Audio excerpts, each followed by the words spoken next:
फिल्में हिट होने पर फिल्म निर्माता जहां पैसों से माला माल हो जाते हैं, तो वहीं फ्लॉप होने पर उन्हें भारी नुकसान उठाना पड़ता है, क्योंकि फिल्म बनाने के प्रोसेस में बहुत सारे पैसों की जरूरत पड़ती है और उनकी सारी जमा पूंजी उसी में लगी रहती है।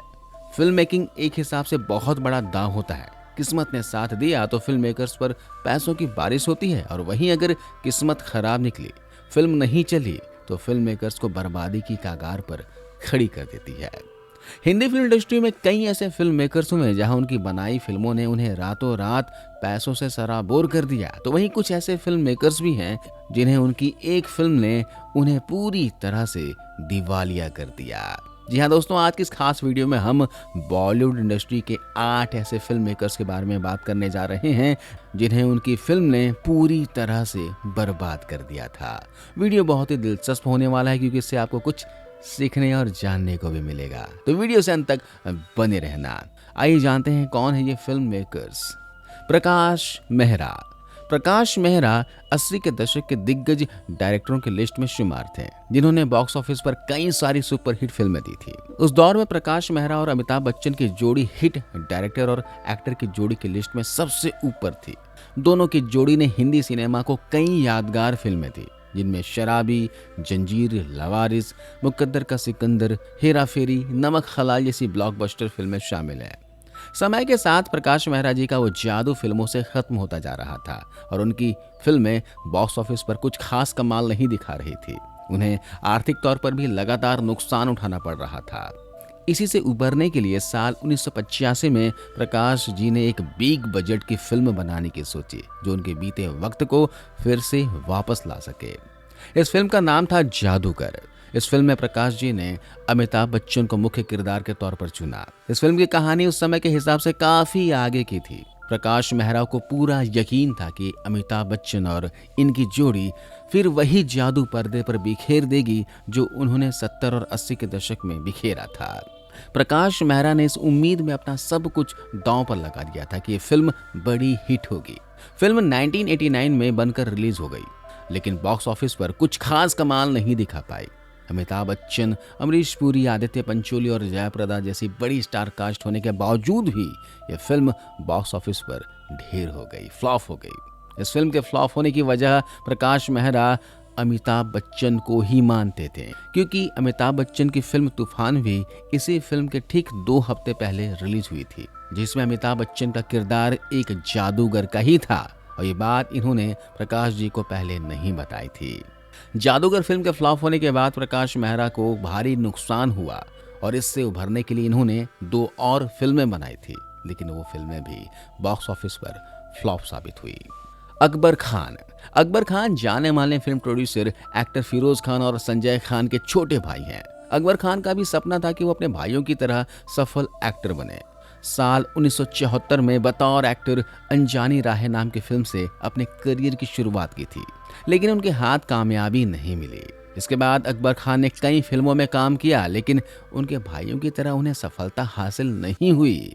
इसलिए इन्होंने फिल्म निर्माण में अपने हाथ आजमाए और साल 1983 में हादसा नाम की फिल्म बनाए। इस फिल्म के गाने को छोड़ ये फिल्म बॉक्स ऑफिस पर फ्लॉप साबित हुई और इस फिल्म के बाद अकबर खान कई सालों तक फिल्मों से दूर रहे। लेकिन साल 2005 में इन्होंने एक बिग बजट की फिल्म ताजमहल बनाने की घोषणा कर दी। इस फिल्म को बनाने से पहले अकबर खान ने इस फिल्म की स्टोरी कई सारे बड़े फिल्म मेकर्स को सुनाई थी, जिनमें से एक नाम शोमैन सुभाष घई जी का भी था। कहते हैं कि घई साहब ने ही अकबर खान को इस फिल्म को बड़े लेवल पर बनाने की सलाह दी थी, कि वो इस फिल्म को मुगले आजम की तरह बनाया, और इस बात को मानते हुए अकबर खान ने साल 2005 में ताजमहल बनाने के लिए 50 करोड़ खर्चा कर दिए। ये राशि उस वक्त की बेहद बड़ी राशि थी। इस फिल्म में अकबर खान ने किसी बड़े एक्टर को ना लेते हुए छोटे एक्टरों को अपने फिल्म में साइन किया था, जिनमें सोनिया जैन, अरबाज खान, कबीर बेदी, मनीषा कोइराला और पूजा बत्रा जैसी स्टार कास्ट थी। देखा जाए तो स्टार कास्ट उस वक्त की फ्लॉप स्टार कास्ट थी, जिन्हें दर्शक कम ही देखना पसंद करते थे। इसी वजह से इस फिल्म के रिलीज के बाद दर्शक नहीं मिले और यह फिल्म बॉक्स ऑफिस पर पूरी तरह फ्लॉप रही। इस फिल्म ने बॉक्स ऑफिस पर 20 करोड़ की ही कमाई की थी। इस फिल्म के फ्लॉप होने की वजह से अकबर खान दिवालिया हो चुके थे और इस दिवालियापन से उभरने के लिए इन्होंने फिल्म इंडस्ट्री को ही छोड़ अपने बिजनेस पर ही फोकस करना मुनासिब समझा। राज कपूर। दोस्तों, राज कपूर जी ने अपने करियर में एक से बढ़कर एक फिल्में बॉलीवुड को दी। एक्टिंग के अलावा इन्होंने कई सारी फिल्में प्रोड्यूस भी की, जिनमें कई हिट रही तो कई फ्लॉप। लेकिन एक ऐसा भी फिल्म रहा जिसको बनाकर राज कपूर साहब दिवालिया हो गए थे और फिल्म का नाम है मेरा नाम जोकर। राज साहब के लिए फिल्म किसी सपने से कम नहीं था। इस फिल्म को बनाने में इन्होंने अपनी जमीन जायदाद, यहाँ तक कि अपनी पत्नी के जेवर तक गिरवी रख दिए थे। इस फिल्म से राज साहब को बेहद उम्मीदें थी कि फिल्म बॉक्स ऑफिस पर कमाल दिखाएंगी, पर ऐसा हुआ नहीं। यह फिल्म बॉक्स ऑफिस पर औंधे मुंह गिरी। फिल्म बुरी तरह से फ्लॉप साबित हुई। इस फिल्म के फ्लॉप होते ही राज साहब पूरी तरह से कर्जे में डूब गए और ये कर्जा उतारने के लिए उन्हें अपना बंगला तक गिरवी रखना पड़ा था। लेकिन इसके बाद इनके द्वारा बनाई गई फिल्म बॉबी से इन्होंने अपने आप को दोबारा फिल्म इंडस्ट्री में स्टैब्लिश कर लिया था। अब बात करते हैं राजकुमार कोहली जी की। राजकुमार कोहली का नाम भले ही आज के ऑडियंस के लिए नया है, लेकिन 70 और 80 के दशक में राजकुमार कोहली का बॉलीवुड में डंका बजता था। उस दौर में वो बड़ी स्टार कास्ट को लेकर फिल्में बनाने में मशहूर थे। इनकी ऑलमोस्ट फिल्में बड़ी बजट की हुआ करती थी। इन्होंने अपने फिल्मी करियर में बॉलीवुड को कई सुपरहिट फिल्में दी थी, जिनमें नागिन, जानी दुश्मन, नौकर बीवी का और 20 साल बाद जैसी फिल्में शामिल थी। कुछ समय के बाद राजकुमार कोहली जी का करियर ढलान पर आ गया। वो फिल्मों से दूर होते चले गए, लेकिन साल 2002 में आई फिल्म जाने दुश्मन से इन्होंने वापसी करने की पूरी कोशिश की थी। इस फिल्म को हिट कराने के लिए इन्होंने अपने बेटे अरमान कोहली के साथ उस वक्त के बॉलीवुड के लगभग सभी बड़े एक्टरों को अपने फिल्म में कास्ट किया था, जिनमें सनी देओल, अक्षय कुमार, सुनील शेट्टी, आदित्य पंचोली, शरद कपूर, सोनू निगम, अरशद वारसी, मनीषा कोइराला, रंभा जैसी एक्टर शामिल थी। राजकुमार जी ने इस फिल्म के वीएफएक्स पर बेहद पैसा खर्च किया था और ये उम्मीद थी कि उनकी ये बड़ी कास्ट वाली फिल्म बॉक्स ऑफिस पर धूम मचाएंगी, लेकिन हुआ इसका उल्टा। यह फिल्म बॉक्स ऑफिस पर बुरी तरह से फ्लॉप साबित हुई थी और इसके फ्लॉप होते ही कोहली साहब को बेहद नुकसान हुआ था। कुछ सोर्सेज की माने तो राजकुमार कोहली जी ने इस फिल्म के काफी एक्टरों को फीस तक नहीं दी थी। कोहली साहब ने यह फिल्म अपने बेटे के फ्लॉप करियर को उबारने के लिए बनाई थी, लेकिन उन्हें क्या पता था यह फिल्म उनके बेटे के साथ उन्हें भी पूरी तरह से डुबो देंगी। इस फिल्म के बाद राजकुमार कोहली जी ने कभी कोई फिल्म प्रोड्यूस नहीं की। शशि कपूर। शशि कपूर 70 और 80 के दशक के सफल एक्टरों में से एक थे। आलम यह था कि वो दिन में 4-4 शिफ्ट में काम करते थे। इन्होंने अपने करियर में एक से बढ़कर एक फिल्मों में काम किया। एक्टिंग की दुनिया में कामयाबी के झंडे गाड़ने के बाद इन्होंने फिल्म प्रोडक्शन में हाथ आजमाए और उनके प्रोडक्शन के तले एक के बाद एक फिल्में बना डाली, जिनमें कलियुग, जुनून, विजेता और उत्सव जैसी फिल्में शामिल थी। ये फिल्में आर्ट कैटेगरी में तो बहुत पसंद की गई थी, लेकिन कॉमर्शियली उतनी नहीं चली थी, जिसके चलते शशि कपूर को आर्थिक नुकसान उठाना पड़ा था और इस नुकसान से उभरने के लिए इन्होंने एक बड़े बजट की कॉमर्शियल फिल्म बनाने की ठानी और यही इनकी जिंदगी की सबसे बड़ी गलती बनी। ये बात है साल 1991 की, जब शशि कपूर ने अपने फिल्म प्रोडक्शन के तले अजूबा फिल्म का निर्माण किया।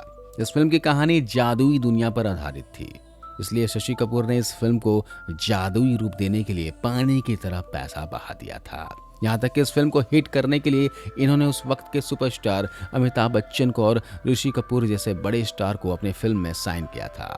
इस फिल्म को इंटरनेशनल पहचान मिले, इसलिए शशि कपूर ने रूसी कलाकारों को भी अपने फिल्म में लिया था। लेकिन इतना सब कुछ करने के बावजूद भी ये फिल्म बॉक्स ऑफिस पर बुरी तरह से फ्लॉप हुई थी।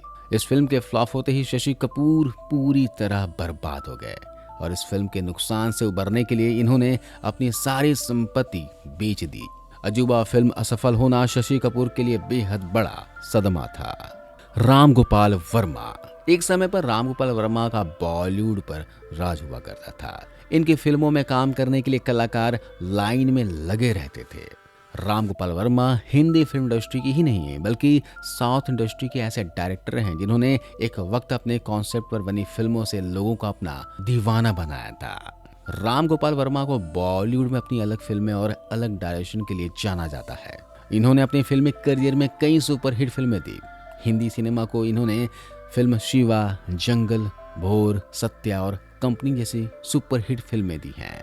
राम गोपाल वर्मा के बारे में ये कहा जाता है कि जब वो किसी फिल्म को बनाने की ठान लेते हैं तो उस फिल्म को पूरा करके ही दम लेते थे, फिर चाहे वो फिल्म फ्लॉप हो या फिर हिट। और ऐसी ही फिल्म इन्होंने साल 2007 में बनाई थी जिसने इन्हें पूरी तरह बर्बाद कर दिया था। बात कर रहे हैं फिल्म आग की। इस फिल्म को बनाना राम गोपाल वर्मा की जिंदगी की सबसे बड़ी गलती थी। राम गोपाल वर्मा शोले से इतने इंस्पायर थे कि वो इस फिल्म का रीमेक बनाना चाहते थे, इसलिए इन्होंने इस फिल्म को रिक्रिएट करने के लिए राम गोपाल वर्मा ने आग बनाई।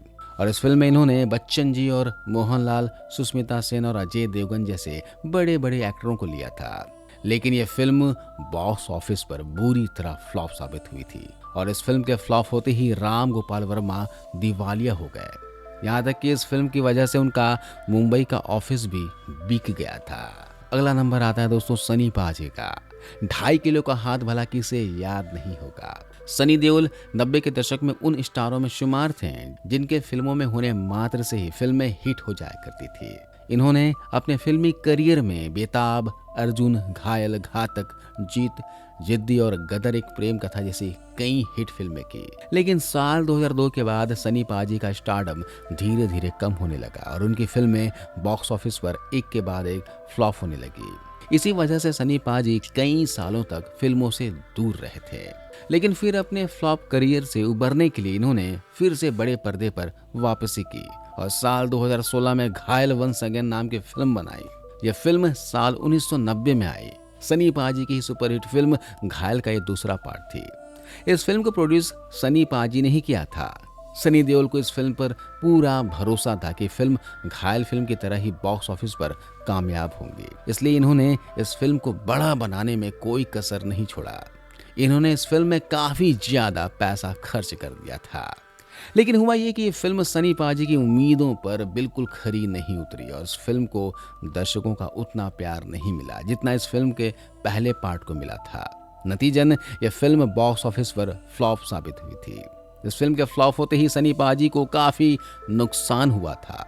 अब बात करते दोस्तों टाइगर श्रॉफ के पापा जैकी श्रॉफ की। फिल्म हीरो से अपने फिल्मी करियर की शुरुआत करने वाले जग्गू दादा यानी कि जैकी श्रॉफ रातों रात स्टार बन गए थे। अपनी मेहनत के दम पर बहुत ही कम समय में बॉलीवुड में अपना एक मुकाम हासिल कर लिया था। इन्होंने अपने करियर में एक से बढ़कर एक फिल्मों में काम किया, जैसे हीरो, राम लखन, तेरी मेहरबानियां, किशन कन्हैया।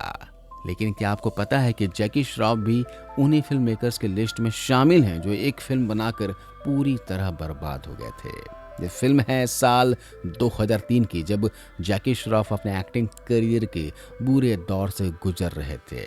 तो इसलिए इन्होंने अपने डूबते करियर को उबारने के लिए साल 2003 में बूम नाम की फिल्म बनाई थी।